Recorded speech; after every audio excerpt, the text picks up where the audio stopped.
আসসালামু আলাইকুম ওয়ারহমতুল্লাহি ওয়াবারাকাতুহু। আশা করি আল্লাহর অশেষ রহমতে ও মেহেরবানিতে আপনারা সকলেই ভালো আছেন। আর আপনারা দেখছেন জনতা ইসলামিক টিভি। শীতল লক্ষ্য করল রাজের পরিবর্তন। আজ কয়েকদিন হলো রাজ শীতলকে পিয়ন দিয়ে ডেকে পাঠায়নি। পিয়ন এখন আর বলে না, আসসালামু আলাইকুম ম্যাডাম, স্যার আপনাকে স্মরণ করেছেন। শীতলের সব কাজ ম্যানেজার চেক করেন। রাজের সাথে তার কোনো কাজ পড়ে না। রাজ একবারও সামনে পড়ে না। তবে রাজ কি শীতলকে ভুলে গেল? শীতলের অভিমান কি ভাঙাবে না? হলরুমে সবাই বসে আছে। আজ কয়েকদিন ধরে মিটিংয়ের জন্য প্রিপারেশন নিয়ে আছে, অথচ রাজের দেখা নেই। আজ রাজ এসেছে, তবে এসে চুপচাপ চেয়ারে ঘুমিয়ে পড়েছে। সবাই অপেক্ষা করছে রাজ কখন ঘুম থেকে উঠবে। রাজের ঘুম ভাঙলেই মিটিং শুরু হবে। শিশির শীতলের দিকে তাকিয়ে আছে। শীতল বলল, আমার দিকে ওভাবে তাকানোর কিছু নেই। এসব নাটক ওনার প্রতিদিনের উল্লেখযোগ্য নাটকের কিছু অংশ। একদম ঠিক। তাই তো ব্যবসা পাতি সব লাটে উঠে পড়েছে। এ পর্যন্ত 2টো লস দেখতে হয়েছে আমাদের, পরে না জানি কত লস হয়। শীতল এশারের নামাজ পড়ে বারান্দায় দাঁড়ালো। এরকম সময়ের হাওয়া তার ভালো লাগে। আবছা আবছা কাকে যেন দেখা যাচ্ছে। শীতলের চিনতে অসুবিধা হলো না, ওটা রাজ। প্রতি রাতে এভাবে রাজ দাঁড়িয়ে থাকে। শিশির তাকে বলেছে। শীতল বারান্দা থেকে সোজা নিচে সোফায় এসে বসলো। টেলিফোন বাজছে। শিশির রান্নাঘর থেকে বলল, রিসিভ কর, মহারানীর মতো বসে না থেকে। শীতল রিসিভ করতে ওপাশ থেকে কান্নার আওয়াজ ভেসে উঠল। রাজের আওয়াজ। রাজ কি কাঁদছে? মাঝরাতে রাজ বাড়ি ফিরেছে। যদিও বাড়ি বলতে আপনজনদের সাথে বাস করার জায়গা বোঝায়। রাজ এটাকে বাড়ি বলে না। সে ছাড়া আপনজন বলতে কেউ নেই বাড়ি নামক বিশাল অট্টালিকায়। ডক্টর রাজকে কিছু ঔষধ লিখে দিয়েছিল মাথা যন্ত্রণার কারণে। ঔষধ খেয়েও যন্ত্রণা যাচ্ছে না। রাজ ডক্টরকে বলেনি, কারোর সাথে শেয়ার করেনি। রাতের খাবার বলতে ঘুমের ঔষধ খেলো। কয়েকটা ঘুমের ঔষধ খেয়ে সে বিছানায় গা এলিয়ে দিল। বিছানায় শীতল যে পাশে ঘুমতো, সেখানে হাত বুলাতে বুলাতে তার চোখে রাজ্যের ঘুম নেমে এলো। যদি দিনের শুরুটা নামাজ দিয়ে শুরু হয়, তবে সারাদিনটা যতই খারাপ থাক, মনে একটা শান্তি বয়ে যায়। ফজরের নামাজ সবাই পড়তে পারে না ঘুমের জন্য। শয়তান সবসময় মানুষের সাথে মিশে থাকে, আল্লাহর ইবাদতে বাধা দেয়। যারা আল্লাহ নেক বান্দা, মহানবী সাল্লাল্লাহু আলাইহি সাল্লামের উম্মত, তারা শয়তানের সব প্ররোচনা উপেক্ষা করে মহান আল্লাহর ইবাদত করতে সক্ষম হয়। তেমনি ফজরের নামাজ পড়তে পারে শুধু শয়তানের প্ররোচনা থেকে বেরিয়ে আসা আল্লাহর নেক বান্দারা। শীতলের জীবনে যতই বাধা আসুক, সে কখনো নামাজ কাজা করে না। যত রাতেই ঘুমাতে যাক না কেন, যত গভীর ঘুমে হোক না কেন, ফজরের আজানে ঠিক চোখ খুলে যায়। তেমনি রাজও নামাজে অবহেলা করে না, যখন থেকে সে আল্লাহর পথে এসেছে। এতগুলো ঘুমের ঔষধ খেয়ে রাজের দুপুরের ঘুম থেকে উঠার কথা, কিন্তু ফজরের আজান কানে আসতেই সে উঠে বসলো বিছানায়। তারপর সোজা শাওয়ার নিয়ে মসজিদের উদ্দেশ্যে রওনা হলো। শীতলকে একটা মেসেজও করে দিল যেতে যেতে। মসজিদে যাওয়ার আগে স্ত্রীর কপালে চুমু খাওয়া সুন্নত। আমার দুর্ভাগ্য, স্ত্রী থাকতেও এই সুন্নত পালন করতে পারি না, দুঃখজনক। ফজরের নামাজের 10টি উপকারিতা। রাসূল সাল্লাল্লাহু আলাইহি সাল্লাম বলেছেন, কিয়ামতের দিন সর্বপ্রথম বান্দার নামাজের হিসাব হবে। যদি নামাজ ঠিক হয়, তবে তার সকল আমল সঠিক বিবেচিত হবে। আর যদি নামাজ বিনষ্ট হয়, তবে তার সকল আমলই বিনষ্ট বিবেচিত হবে। তার ব্রানি 1929। মূলত নামাজ এমন ইবাদত যা সারা বছর দৈনিক 5 বার আদায় করতে হয়। মৃত্যু ছাড়া আর কোনো অবস্থাতে নামাজ মাফ হয় না। এমনকি মৃত্যু সজ্জাতেও নামাজ হতে বিরত থাকার কোনো বিধান নেই। 5 ওয়াক্ত নামাজের মধ্যে ফজর নামাজের গুরুত্ব আরও বেশি। হাদিসে এর এত বেশি গুরুত্ব এসেছে যে যদি একজন মুমিন তার মধ্যে থেকে মাত্র একটিও মনে রাখে, তাহলে এক্ষেত্রে তার গাফিলতি অনায়াসে দূর হয়ে যাবে, তার হিম্মত বেড়ে যাবে, ঘুম ও অলসতা কাটিয়ে উঠতে সক্ষম হবে। নবপ্রেরণায় উজ্জীবিত হয়ে সে ফজরের জামাতে শরীক হওয়ার সর্বোচ্চ চেষ্টায় ব্রতী হবে ইনশাআল্লাহ। এ লক্ষ্যে ফজরের নামাজ আদায়ে বিশেষ 10টি উপকারী দিক আপনাদের জন্য নিচে তুলে ধরা হলো। নাম্বার 1, ফজরের নামাজে দাঁড়ানো সারা রাত দাঁড়িয়ে নামাজ পড়ার সমান। উসমান ইবনে আফফান রাদিয়াল্লাহু তাআলা আনহু থেকে বর্ণিত, রাসূলুল্লাহ সাল্লাল্লাহু আলাইহি সাল্লাম বলেছেন, যে ব্যক্তি জামাতের সাথে ঈশার নামাজ আদায় করলো, সে যেন অর্ধেক রাত জেগে নামাজ পড়ল। আর যে ব্যক্তি ফজরের নামাজ জামাতের সাথে পড়ল, সে যেন পুরো রাত জেগে নামাজ পড়ল। মুসলিম শরীফের হাদিস নাম্বার 1096। নাম্বার 2, ওই দিনের পুরোটা আল্লাহর জিম্মায় থাকার দুর্লভ সৌভাগ্য। ফজরের নামাজ পড়লেই শুধু ওই ঈর্ষণীয় সৌভাগ্য লাভ করা যাবে। জুন্দব ইবনে আবদুল্লাহ ইবনে সুফিয়ান আল বাজালি রাদিয়াল্লাহু তাআলা আনহু থেকে বর্ণিত, রাসূলুল্লাহ সাল্লাল্লাহু আলাইহি সাল্লাম বলেছেন, যে ব্যক্তি ফজরের নামাজ আদায় করলো, সে আল্লাহর জিম্মায় চলে গেল।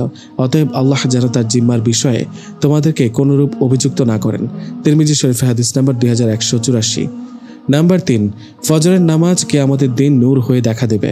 বুরাইদা আল আসলামী রাদিয়াল্লাহু তাআলা আনহু থেকে বর্ণিত, রাসূলুল্লাহ সাল্লাল্লাহু আলাইহি ওয়াসাল্লাম বলেছেন, যারা আধারে ফজর নামাজে মসজিদের দিকে হেঁটে যায় তাদের কিয়ামতের দিন পরিপূর্ণ নূর প্রাপ্তির সুসংবাদ দাও। আবু দাউদ শরীফের হাদিস নাম্বার 494।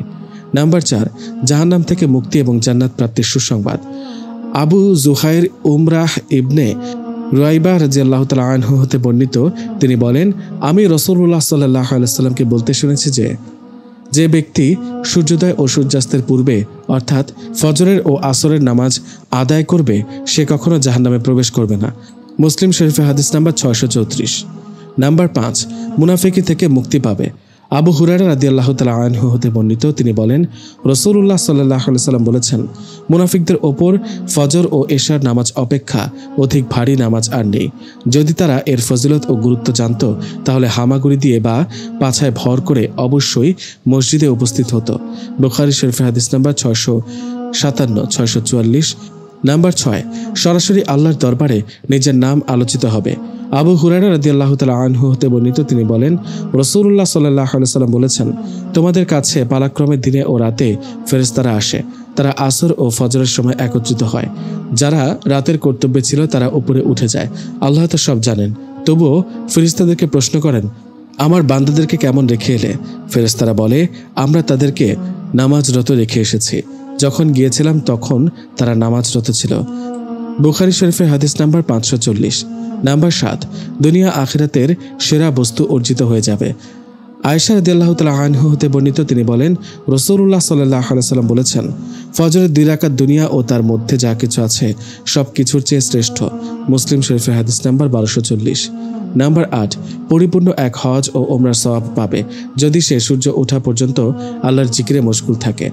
আনাস ইবনে মালিক রাদিয়াল্লাহু তাআলা আনহু হতে বর্ণিত, তিনি বলেন, রাসূলুল্লাহ সাল্লাল্লাহু আলাইহি ওয়াসাল্লাম বলেছেন, যে ব্যক্তি জামাতের সাথে ফজরের নামাজ আদায়ান্তে বসে আল্লাহর জিকিরে মশগুল থেকে সূর্য উদয় হওয়ার পর 2 রাকাত নফল নামাজ ইশরাকের আদায় করবে সে পরিপূর্ণ এক হজ ও ওমরার সওয়াব পাবে। পরিপূর্ণ এই শব্দটি তিনি 3 বার বলেছেন। তিরমিজি শরীফের হাদিস নাম্বার 586। নাম্বার 9, তুলনাহীন গনিমত লাভ করবে।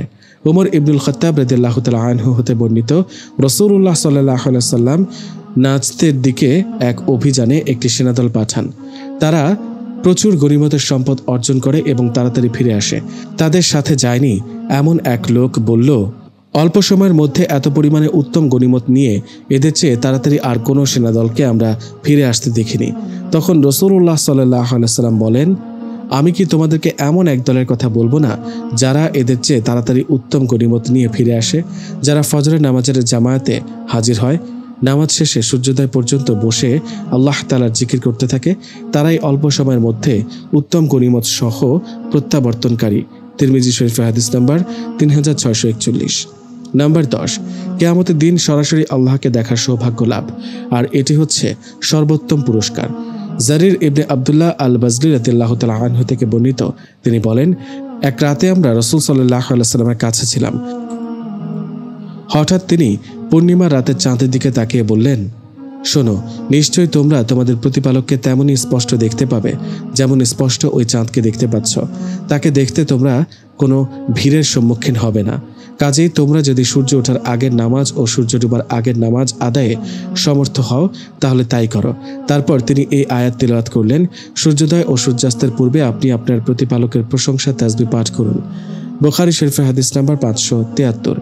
আল্লাহ তাআলা মুসলিম উম্মাহকে যথা নিয়মে জামায়াতের সঙ্গে ফজরের নামাজ আদায় করার তৌফিক দান করুন। হাদিসে উল্লেখিত ফজিলত, মর্যাদা ও উপকারিতা লাভের তৌফিক দান করুন, আমিন। শীতল অনেকক্ষণ ধরে সিএনজির জন্য দাঁড়িয়েছিল শিশিরকে নিয়ে। অফিস টাইম প্রায় হয়ে এলো, কিছুই পাওয়া যাচ্ছে না আজ। দাঁড়িয়ে না থেকে সে শিশিরকে নিয়ে হাঁটা শুরু করলো। হঠাৎ দেখলো সামনে একটা ভিড়। লোকজনের উপেক্ষা করে ভিড়ের মাঝখানে ঢুকে পড়ল শীতল। তার মন কেমন যেন করছিল আজ। হতে পারে ভিড়ের সাথে কোনো সংযোগ রয়েছে। রাজ গাড়ির মধ্যে সেন্সলেস অবস্থায় পড়ে আছে। শীতলের বুক কেঁপে উঠল। রাজের কাছে গিয়ে রাজকে কয়েকবার ডাকলো, কোনো সাড়া নেই। সবাই বলাবলি করছে রাজ স্ট্রোক করেছে। ক্লিনিকে নেওয়া হলো রাজকে। শীতল দাঁড়িয়ে আছে ওটির সামনে। ডক্টর আশঙ্কা করছে রাজের ব্রেন স্ট্রোক হয়েছে। শিশির বলল, শীতল এখানে বস, তুই কাঁপছিস। শীতল জায়নামাজে বসে অনবরত চোখের পানি ফেলল। রাজের জ্ঞান ফিরেছে। তার চোখে সানগ্লাস, জুতো জোড়া বুকের ওপর নিয়ে রেখেছে। যে জুতো নিয়ে আসে তাকেই সে কামড় দেয়। সে কাউকে চিনতে পারছে না, শুধু বলেছে আমি কোথায়, আমি কোথায়, এটা কোন জায়গা, আপনারা কারা। দুটো ডক্টরকে কামড়ও মেরেছে সে। শীতল যখন সামনে আসলো তখন কিছুক্ষণ তার দিকে তাকিয়েছিল। শীতল বলল, বলুন তো আমি কে? বোরকা পরা আপা আপনি? আমার থেকে দূরে যান, আমার পাপ লাগবে। আমি একজন পরহেজগার আনম্যারিড ছেলে, বেগানা নারীদের থেকে দূরে থাকি, দয়া করে বের হন কেবিন থেকে। শীতল হতভম্ব। তাকে রাজ চিনতে পারছে না। রাজ নিজেকেও নিজে চিনতে পারল না। ডক্টররা বলল, Mrs Raj, we are sorry, আপনার হাজব্যান্ড স্মৃতি হারিয়েছে। শীতল বিশ্বাস করল না কিছু। আবার রাজের আচরণ দেখে বিশ্বাস করতে বাধ্য হচ্ছে রাজের স্মৃতি নেই। রাজ কেমন শিশুসুলভ আচরণ করছে আগের মতোই। তবে কি রাজ আগের মতোই? না না, শীতল আর কিছু ভাবতে পারল না। শীতল তীক্ষ্ণ দৃষ্টিতে রাজের কর্মকাণ্ড দেখছে। 7 দিন ধরে রাজ ক্লিনিকে আছে। সে কিছুতেই থাকতে চাচ্ছে না, বের হতে চাচ্ছে ক্লিনিক থেকে। সে যতক্ষণ জেগে থাকে ততক্ষণ বলে, এটা কি, ওটা কি, আমি কে, আপনি কে, আপনার বাসা কোথায়, আমি কোথায়। কোনো মেয়েকে দেখলে সে বলে, বেগানা নারীরা আমার থেকে দূরে থাকুন। শীতলকে দেখলে সে আপা আপা বলে অতিষ্ঠ করে তুলেছে। শীতলও রাজের সাথে ক্লিনিকে আছে, নামাজ পড়ে দোয়া করছে রাজের জন্য। এর মধ্যে রাজ ক্লিনিকে থাকতেই চাচি আর শাকিলা হাজির হলো। চাচি বলল, খবর শুনে লেট করিনি, টিকিট কেটে সোজা লন্ডন থেকে চলে এলাম। তাছাড়া দেশের বাইরে ভাইরাসের ছড়াছড়ি।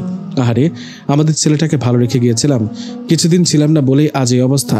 বাবা আমার। শীতল বলল, চাচি নিজেকে সামলান, ওনার তেমন কিছুই হয়নি, শারীরিকভাবে সুস্থ। চুপ করো, তুমি কি ডক্টর? অমন ভালো ছেলেটা এমন অবস্থায় আছে তোমার জন্য। শীতল চাচির পাশে বসলো। চাচি, দেশে এসেছেন, দেশের লোক বলতে শুধু উনি আছেন আপনাদের। ওনার বাড়িতে আপনি মেহমান, মেহমানকে সম্মান দিতে হয়, এটা আমার বাবার শিক্ষা। আপনি বসুন, আমি শাকিলা আপাকে দেখে আসি।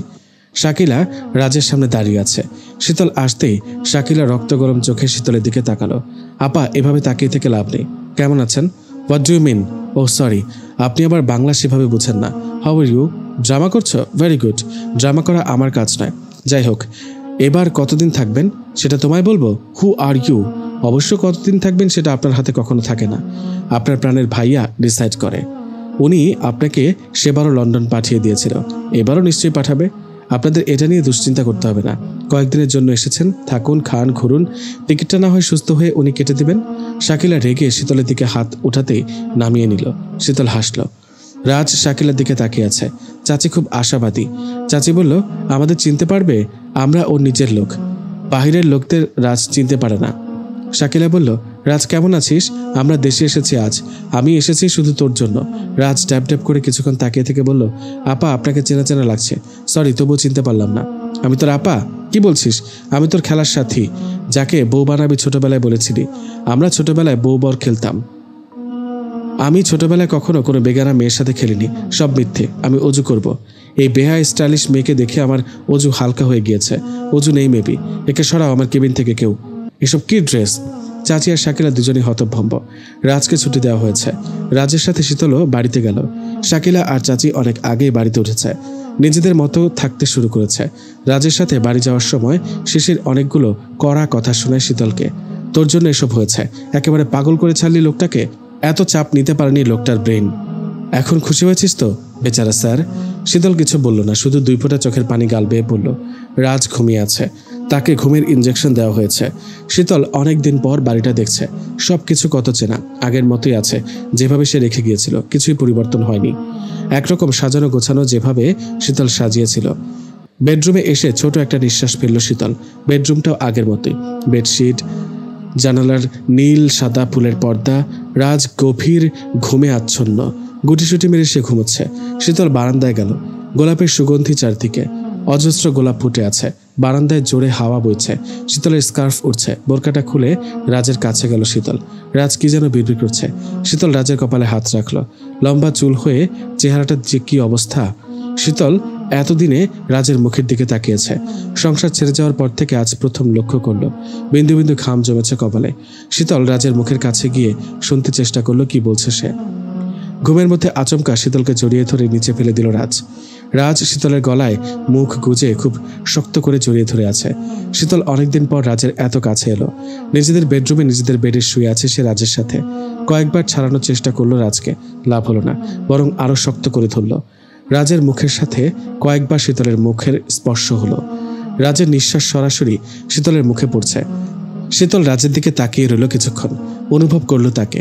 কয়েক মুহূর্তের জন্য কোথায় যেন হারিয়ে গেল সে। শীতলের হার্টবিট বাড়ছে ক্রমশ, যেন হার্ট শরীর থেকে বেরিয়ে আসতে চাচ্ছে।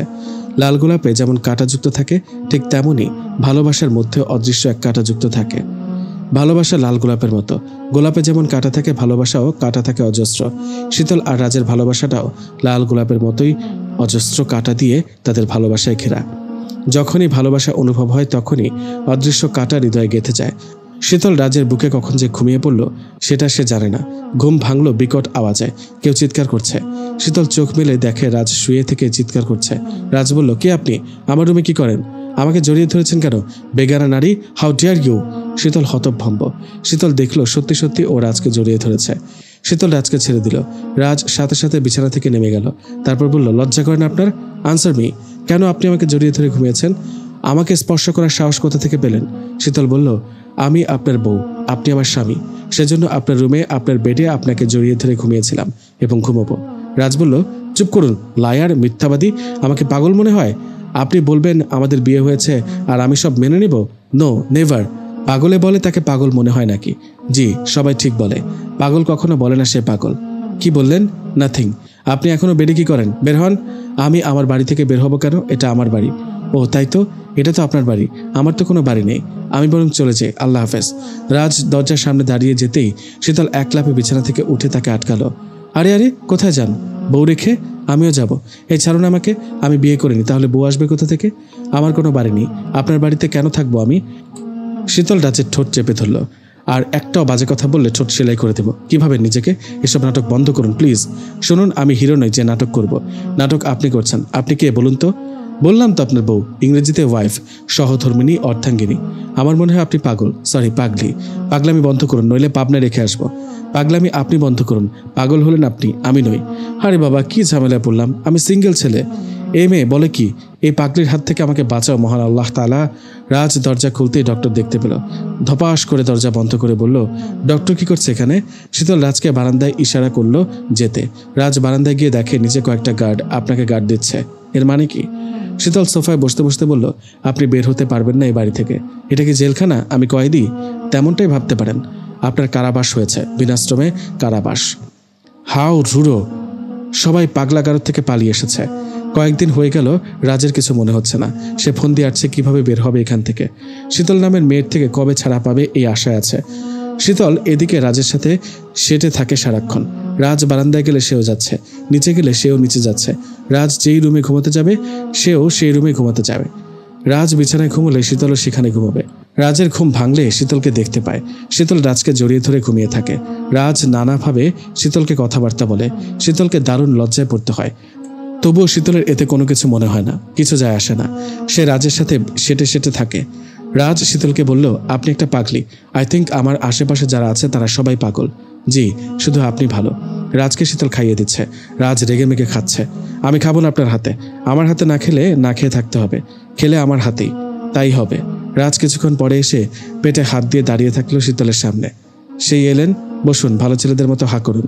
রাজ শীতলের হাতে খেতে খেতে অবাক হয়ে যায়। মনে হচ্ছে আগেও এই হাতে খেয়েছে। রাজ কিছু বলে না। টেবিলের খাবারের আইটেম দেখে মনে হচ্ছে এগুলো সে খুব পছন্দ করে। মানুষ সব ভুলে গেলেও পছন্দ অপছন্দ ভুলে না। রাজ খেতে খেতে বলল, হাতে খাচ্ছি ঠেকায় পড়ে। ভাববেন না আপনাকে মেনে নিয়েছি, আমি সিঙ্গেল। আপনি না মানার কে? আমি মানছি, এটাই যথেষ্ট। 2টো ডোজ দিলে সুসুর করে সব পাগলামো ছুটে যাবে আপনার। নেহাত আপনার মাথায় সমস্যা, ওষুধপত্র খেতে হচ্ছে, তাই কোনো চাপ দিচ্ছি না। রাজ খাওয়ার সময় শীতলের হাতে জোরে জোরে কামড় দেয়। আমাকে খাওয়ানোর শখ আপনি বুঝবেন হারে হারে। শীতল রাজের কামড়ের প্রতিক্রিয়া স্বরূপ মিষ্টি মিষ্টি হাসি দেয়। শাকিলার বিকট চিৎকার শোনা গেল সকালে। হাই হিল বলে সে চিৎকার করছে। এই কাজ কে করেছে? আমার হাই হিলগুলো কে চুরি করেছে? নিশ্চয়ই এই শীতল নামের ওল্ড মডেল মেয়েটা করেছে। বাড়িতে শাকিলা হুলস্থুল বাঁধিয়েছে জুতো করে।